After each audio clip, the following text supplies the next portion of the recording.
नमस्कार। निःशुल्क ज्योतिष परामर्श केंद्र में आप सबका स्वागत है।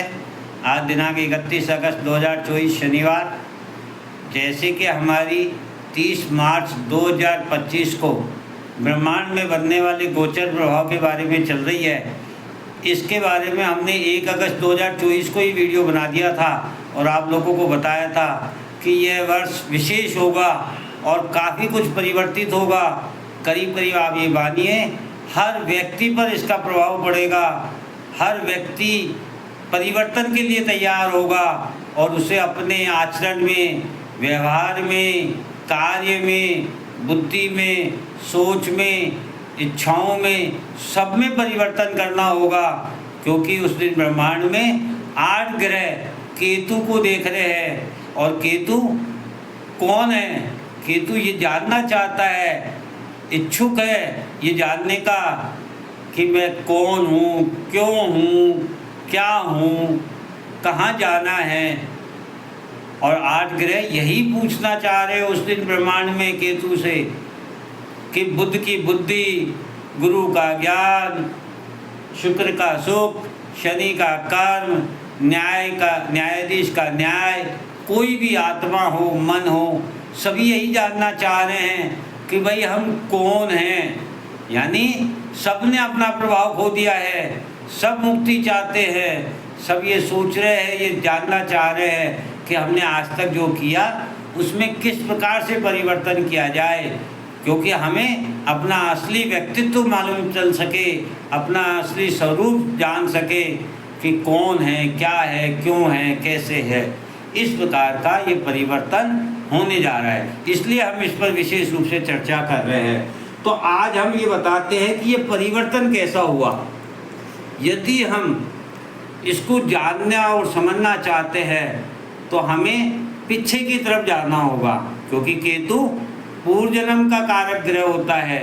हमारे पूर्व जन्म के बंधनों के कारण ही हमारा पुनर्जन्म होता है और उसका कारक ग्रह केतु ही है। तो हमें पीछे जाकर के ये देखना होगा कि हमारे पास क्या था और हमने क्या छोड़ दिया और आज हम क्या पाने की दौड़ में लग गए। अब हमें वापस इसको छोड़ना है, उधर की तरफ जाना है जो हमारा था, जो महत्वपूर्ण था, जो हमारा मूल था, जो रूट्स थी, जो जड़ें थी, जो संस्कार थे, जो धर्म था, जो संस्कृति थी, जो अपनापन था, जो प्रेम था, जो प्यार था, उस तरफ जाना है। इस प्रकार का परिवर्तन करना है। तो हमने क्या क्या खो दिया, यदि हम इस पर विचार करें तो हम जानेंगे कि आज के 20 साल पहले यदि किसी बच्चे को स्कूल में किसी अध्यापक के द्वारा, या 20 साल से ज़्यादा हम जाएं, 200 साल 100 साल पहले जाएं, तो हम देखेंगे कि हमारी गुरुकुल की प्रथा हुआ करती थी। और गुरुकुल में गुरुओं के द्वारा निःशुल्क ज्ञान शिक्षा धर्म की दी जाती थी, संस्कारों की दी जाती थी। आज हमने उस शिक्षा को व्यापार बना दिया है और गुरुओं का जो सम्मान था वह समाप्त हो गया है। अतः वह सम्मान गुरुओं को वापस प्राप्त हो, इसके लिए केतु परिवर्तन करेंगे और शिक्षा प्रणाली में परिवर्तन होगा। गुरुकुल की प्रथा होगी, ज्ञान और धर्म का प्रचार प्रसार होगा, ज्ञान और धर्म को शिक्षा से जोड़ा जाएगा।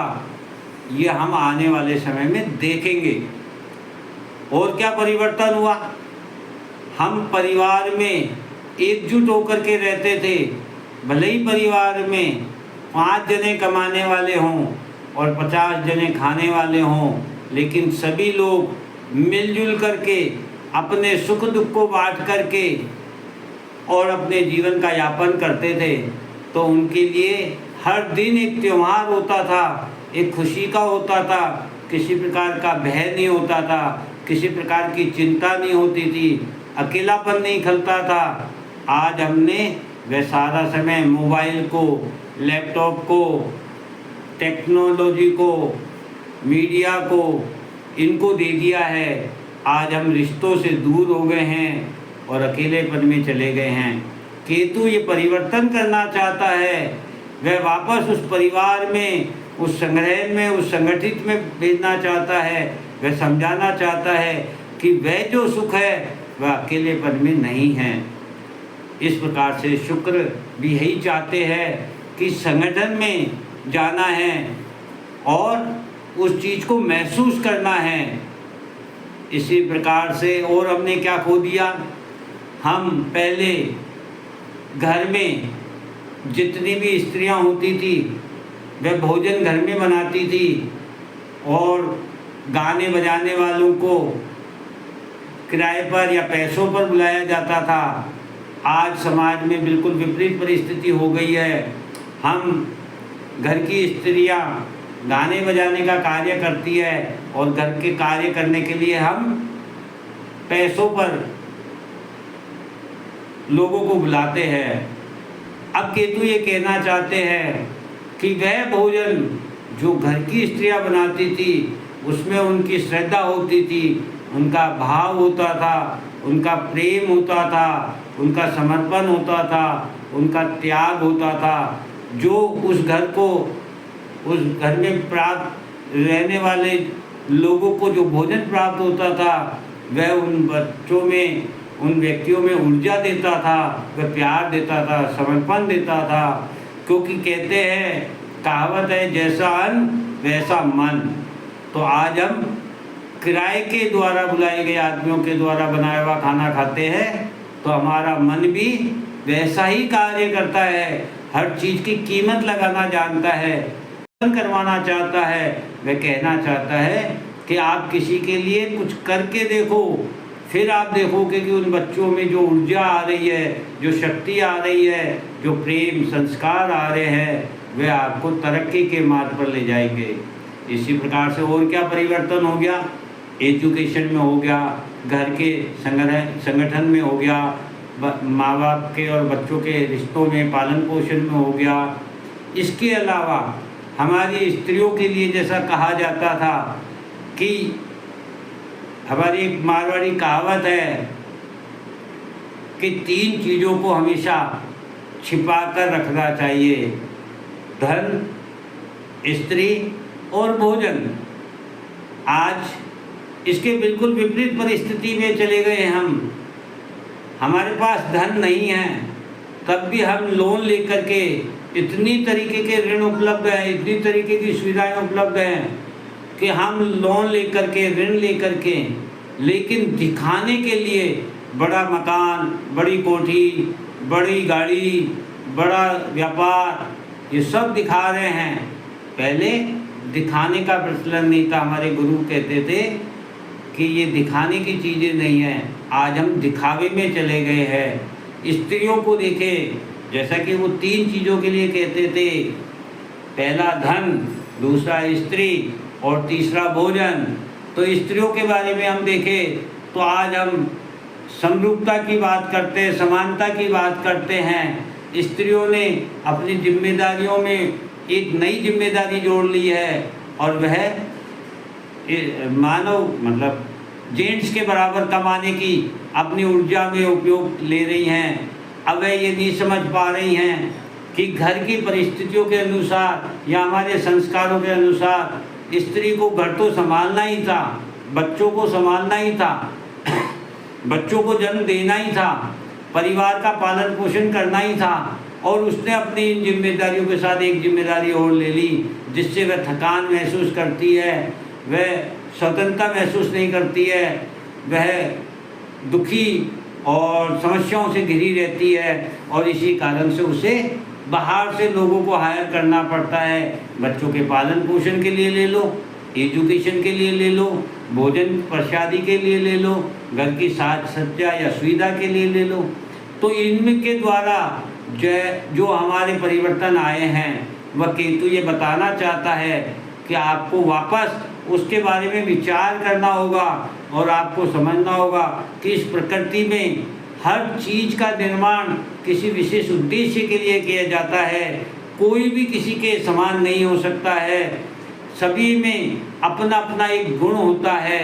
यदि स्त्री बच्चे को जन्म दे सकती है तो वह काम पुरुष नहीं कर सकता है, और पुरुष यदि परिवार की रक्षा कर सकता है तो वह कार्य स्त्री नहीं कर सकती है।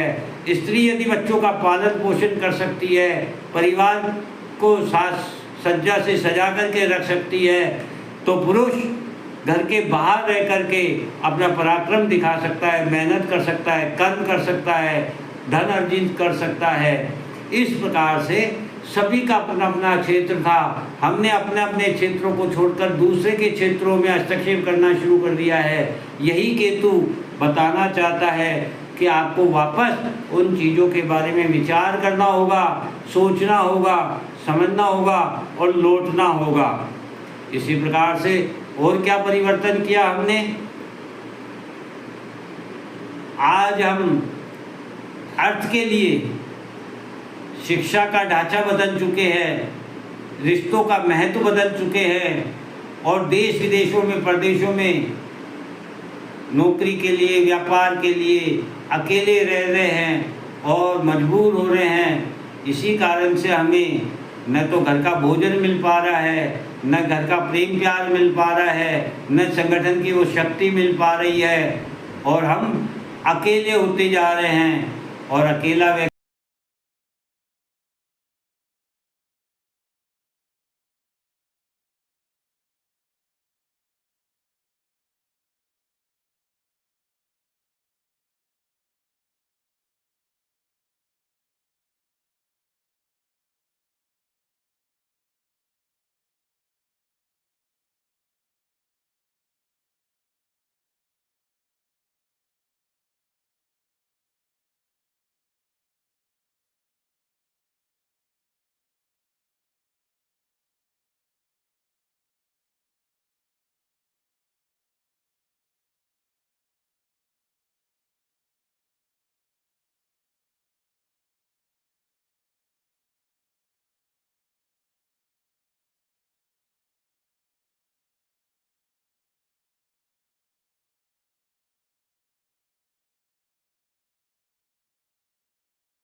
उनके स्वभाव, उनके तत्व, उनके कारक, हर चीज को समझ करके हमें दे दिया है, तो क्या भारत किसी चीज की कमी महसूस करता था? नहीं। हम ज्ञान में, धन में, स्वभाव में, धर्म में, प्रेम में, प्यार में, मर्यादा में, हर चीज में विकसित थे, अव्वल थे। लेकिन पाश्चात्य देशों की संस्कृति में बह कर के हम कहते हैं ना, समय परिवर्तनशील है।